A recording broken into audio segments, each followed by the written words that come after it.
గోరట్ల మాధవ్ గోరట్ల మాధవ్ ఏంది అత్యుత్సాహం ప్రదర్శించి నిన్న చెబ్రోలు కిరణ్ కుమార్ని అరెస్ట్ చేసి తీసుకుపోతున్నారు.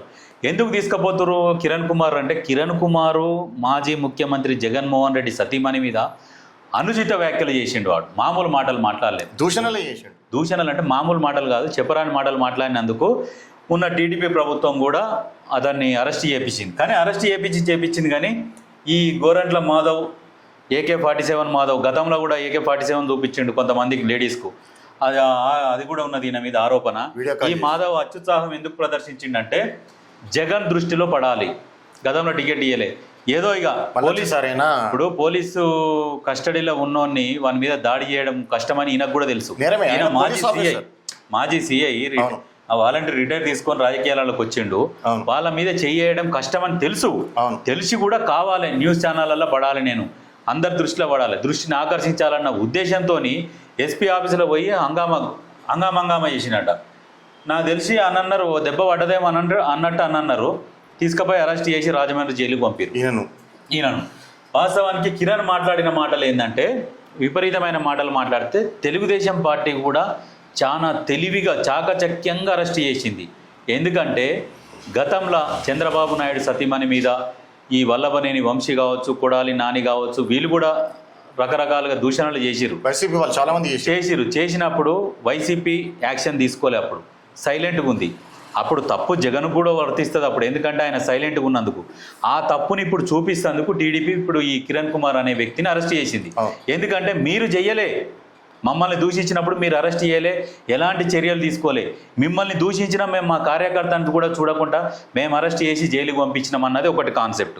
ఇంకో కాన్సెప్ట్ ఏంటంటే, ఇప్పుడు ఈ కిరణ్ కుమార్ అనే వ్యక్తి మాట్లాడిన మాటలకు వైసీపీ కార్యకర్తలకు రక్తం కుతకుతలు ఉడుకుతున్నాయి. అయితే ఈ బయట ఉంటే ఎప్పుడైనా దాడి చేయొచ్చు ఖచ్చితంగా, దాడి అంటే మామూలు దాడి కూడా చేయరు, అంటే మాట్లాడిన మాటలు అటువంటివి అని చెప్పేసి, సరే వీడు ఇన్ని రోజులు టీడీపీ పార్టీకి పనిచేసిండు, ఏ రకంగానైనా రక్షించాలన్న ఉద్దేశంతోనే అనుకుంటా తీసుకుపోయి జైలు వేసి 14 రోజుల రిమాండ్కి పంపించారు. ఇంకేం చేస్తారంటే, నాకు తెలిసి కూడా ఇంకొక విషయం ఏంటంటే, ఇంకా నెల రోజులు కూడా రిమాండ్ పొడిగించే అవకాశం కూడా ఉన్నది.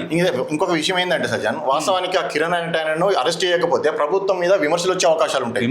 ఒకటి ప్రతిపక్షాలకు కూడా ఒక ఆయుధం అవుతుంది, అది ఆ విమర్శనే ఆయుధాలు అయ్యే అవకాశం. కాబట్టి ప్రభుత్వం ఇరకాటన పడకుండా నిజంగా ప్రభుత్వం సరైన టైంలో సరైన నిర్ణయం తీసుకున్నదని చెప్పొచ్చు. సరైన నిర్ణయం తీసుకుంది, కానీ మంచి తెలివిగా ఆ కిరణ్ కుమార్ని కాపాడే ప్రయత్నం చేస్తుంది అన్నట్టు కూడా కనబడుతుంది. చాలామంది కూడా అదే చెప్తారు, ఏంటంటే ఇప్పుడు అరెస్ట్ చేయకుండా వాళ్ళు దాడి చేస్తారు, వాళ్ళు దాడి చేసి కొట్టి ఇంకేమైనా చేసినా ఇబ్బంది అవుతుంది, అరెస్ట్ చేసి జైల్లో పెడితేనే కొంచెం సేఫ్గా ఉంటాడన్న ఆలోచనతోని టీడీపీ అరెస్ట్ చేసింది అన్న ఆరోపణలు కూడా ఉన్నాయి. మన రాంబాబు, మాజీ మంత్రి రాంబాబు కూడా వాడు మమ్మల్ని కూడా మస్తారా తిట్టిండి, ఇది ఒకటే కొత్త కాదని చెప్పేసి ఆయన కూడా మాట్లాడిండు. కాకపోతే ఇట్లాంటి వాటిని ఇప్పుడు ప్రోత్సహించొద్దు. వాస్తవంగా గతంలో జగన్ తప్పు చేసిండే, ఎందుకంటే గతంలో జగన్ కూడా మందలించాల్సిండే, వాళ్ళని సస్పెండ్ చేయాల్సిండే, ఏదో వాళ్ళ మీద ఏదైనా కేసులు చేయాల్సిందే. ఆయన చేయకుండా ఇప్పుడు టీడీపీ చేసింది కాబట్టి దీన్ని గొప్పగా చూపించుకునే ప్రయత్నంలో టీడీపీ ఉన్నది.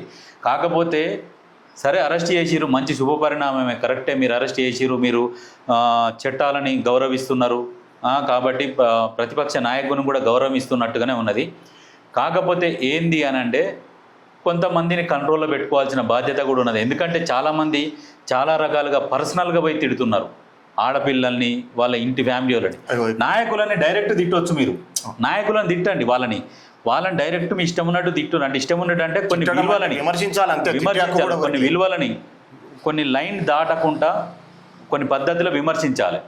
కానీ నోటికి వచ్చినట్టు ఫ్యామిలీని తిట్టడం ఇది కూడా కరెక్ట్ కాదు.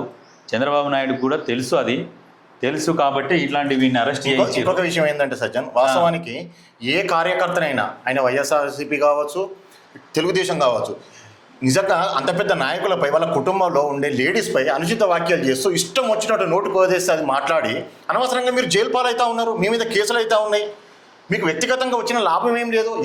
ఒక విమర్శ చేసినప్పుడు రాజకీయంగా అర్థవంతంగా ఉండాలి, చట్టబద్ధంగా ఉండాలి తప్ప ఎటుకొడుక నోరున్నదాన్ని ఇష్టం వచ్చినట్టు మాట్లాడి జైలు పాలవడం అనవసరం. ఇది ఇప్పుడు ఒకవేళ ఈ చెబ్రోలు కిరణ్ కుమార్ని రక్షించే ఆలోచన ఉంటే, ఒకవేళ టీడీపీ ఏం చేయాలి, ఫాస్ట్ ట్రాక్ కోర్టులో వేసి దానికి జడ్జిమెంట్ రావాలి, జడ్జిమెంట్ వచ్చినాక ఏదో శిక్ష పడితే 1-2 ఏళ్ళు జైలు వేస్తే వాళ్ళ కోపం చల్లారుతుంది తప్పితే మామూలుగా కోపం చల్లారయ్యే ప్రసక్తి లేదు.